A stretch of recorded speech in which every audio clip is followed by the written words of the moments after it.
We got here 1 o'clock yesterday and kind of got organized at the hotel, and then we went to meetings and went to practice. So we had our typical Monday practice. It was good to get everyone's here, to get everyone reorganized, and on the practice field was good yesterday. And I thought we had one of our best Monday practices we've had, leading up to a game week. So we're going to treat it, the schedule will be, the practice schedule will be just like we would. This would be our second, really, a game week of a preparation.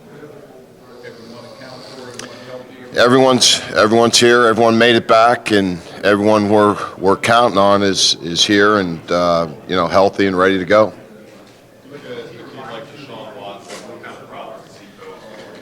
Well, he possesses a lot of issues. Certainly, any dual threat quarterback, their ability to create plays with their feet when things break down, throwing the football, and then certainly their quarterback run game is something you have to account for and spend a great deal of time, trying to get organized and trying to get it fitted up in different defenses. So he's an outstanding player, and then his ability to throw the ball down the field, his accuracy and intermediate throws. So a very complete player. A lot like Baker, they just make things happen, and when they need a play, they count on those guys to make plays.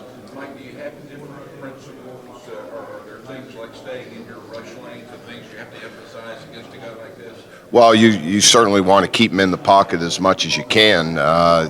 And try to make him throw from the pocket, not let him get out and create space out there and making plays with his feet. But people say that, but if you do that for an entirety of a game, that it gets very difficult. So you have to try to the base principles of your defense is to keep him in there. But they do a nice job getting him out, moving him a little bit, and so he's a big part. He's only one part of it. The back's a tremendous player, and the receiver's a tremendous player. So they're very similar to our team in their ability to make plays with the quarterback. They got an outstanding receiver or two, and then the running back. So they're dangerous in all facets of their offense.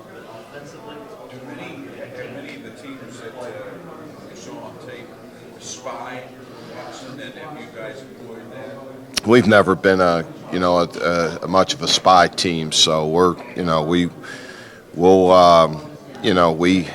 we have our philosophy and how we're going to attempt to try to contain them the best way we can, and so.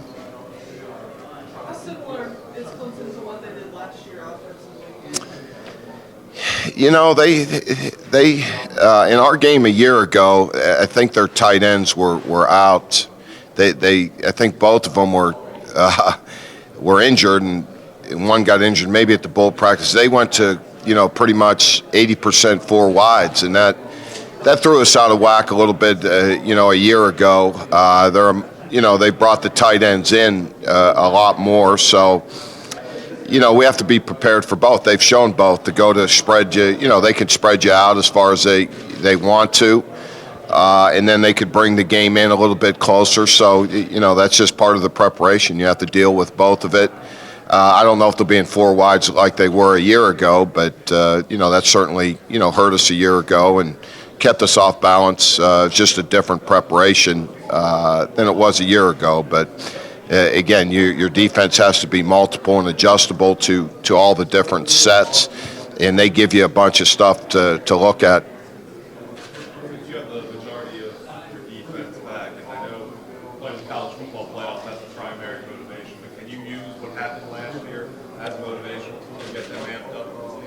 Oh, I think you use it more as, structural, concepts, where we need to change, where we need to adjust. This is the way they wanted to attack that scheme. So I think you look at more, to benefit that way, where we need to change our scheme.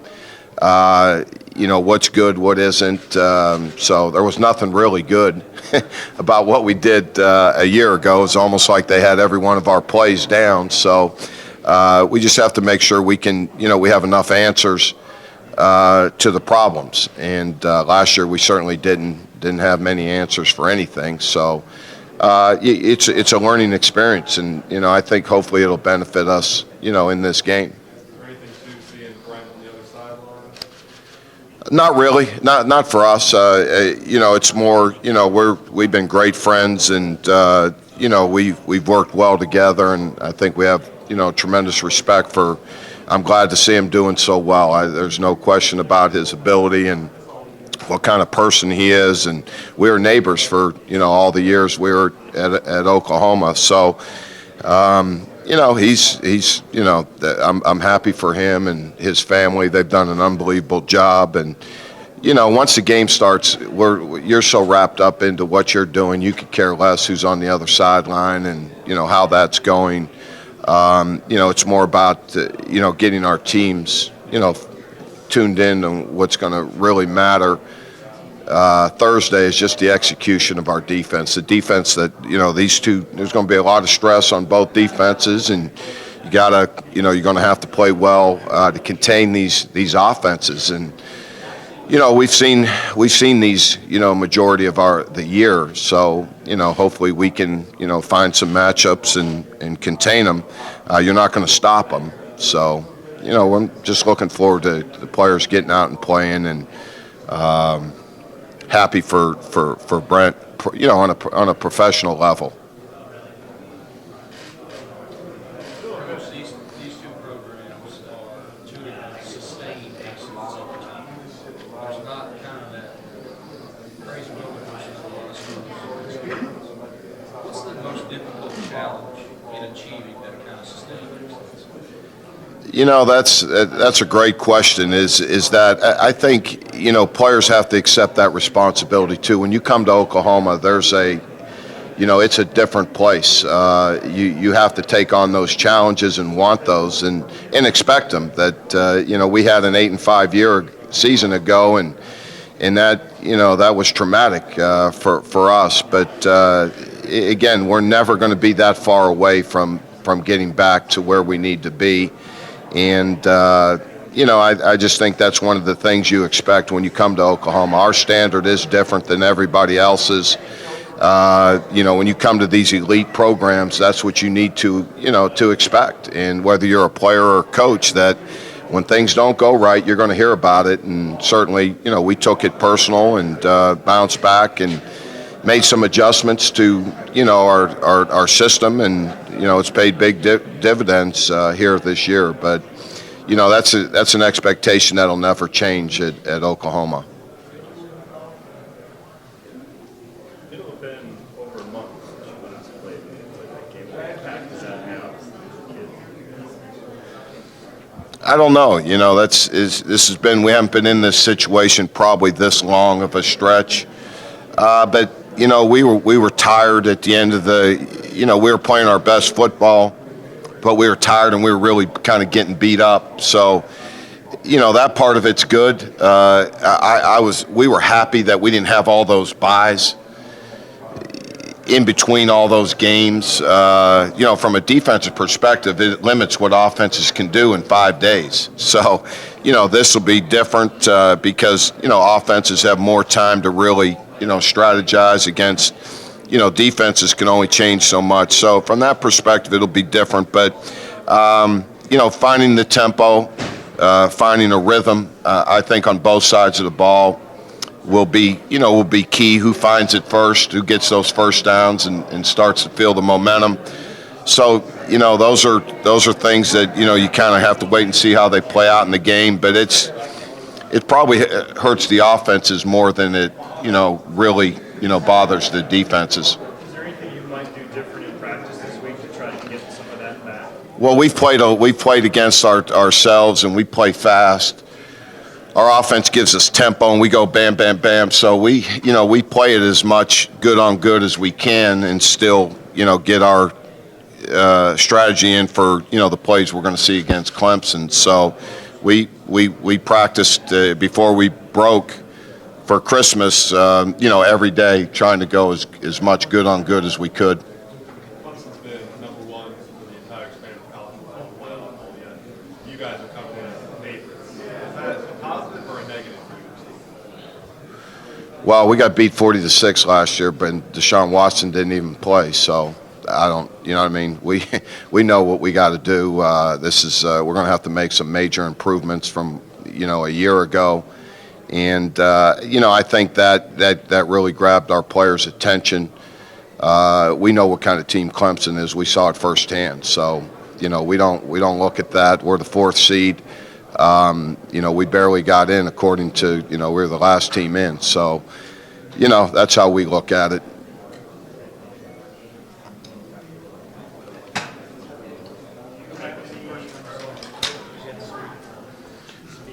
Speed sweeps, fly sweeps. Oh gosh, what has that now been? Probably 5 years ago.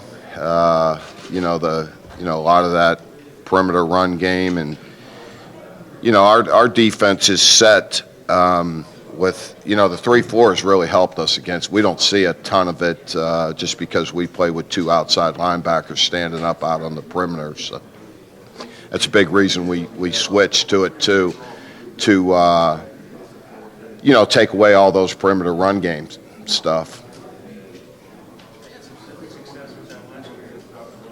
They ran the jet maybe one time. So they're a perimeter. They like to get the ball on the perimeter different ways, different quarterback runs, sweeps. So those are certainly big plays for them too. So.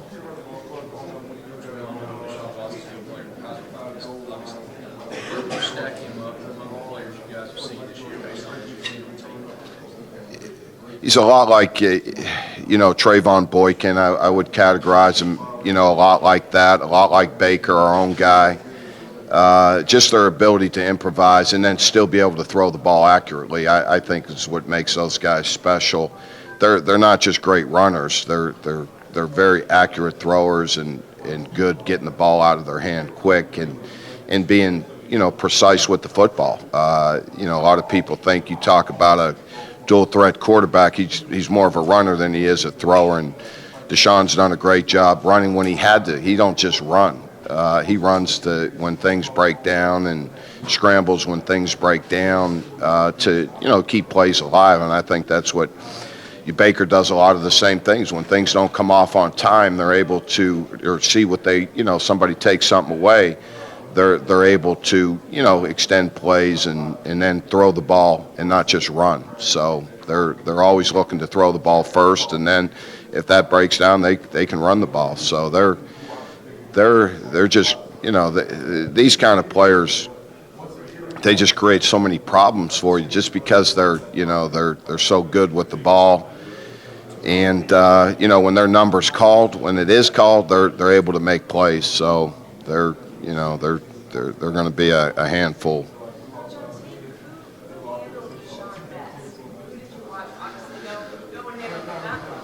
Well, again, it's going to be a collective group. You have to have good players at all levels of your defense, whether it's your front, whether it's your linebackers, your secondary guys. The speed you put on the field, being able to run him down is going to be critical. We feel like that's one of our strengths, is our ability to be multiple and be fast at the same time. So, again, keeping them contained, keeping them in the pocket will be, critical to our success. And if he's able to get out on edges and create, plays that way, it'll be hard. But, there's good defenses. When you look at Louisville, you look at Florida State, you look at Boston. I mean, there's a lot of people that, are smart, well-coached teams that, again, he's going to make plays. You try to limit the amount of plays he's able to make, but understand that you're not going to shut this guy down for 60 minutes. Mike, it seems like they call on him to make a play on third down about as much as anyone I've ever seen it. Is that accurate? Yeah, they like to run him. And when the game gets.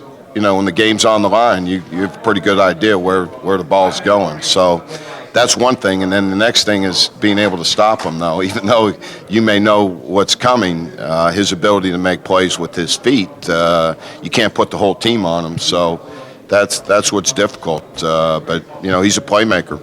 Is there one position grouping, or is it a team concept to try to contain him that's more important than another? It's a team concept, but the front guys, the more disruptive they can be, that's always a big part of the game. So the front will be under a lot of stress, trying to keep them, get pressure, but keep them in the pocket. That's you're asking them to do two different things there.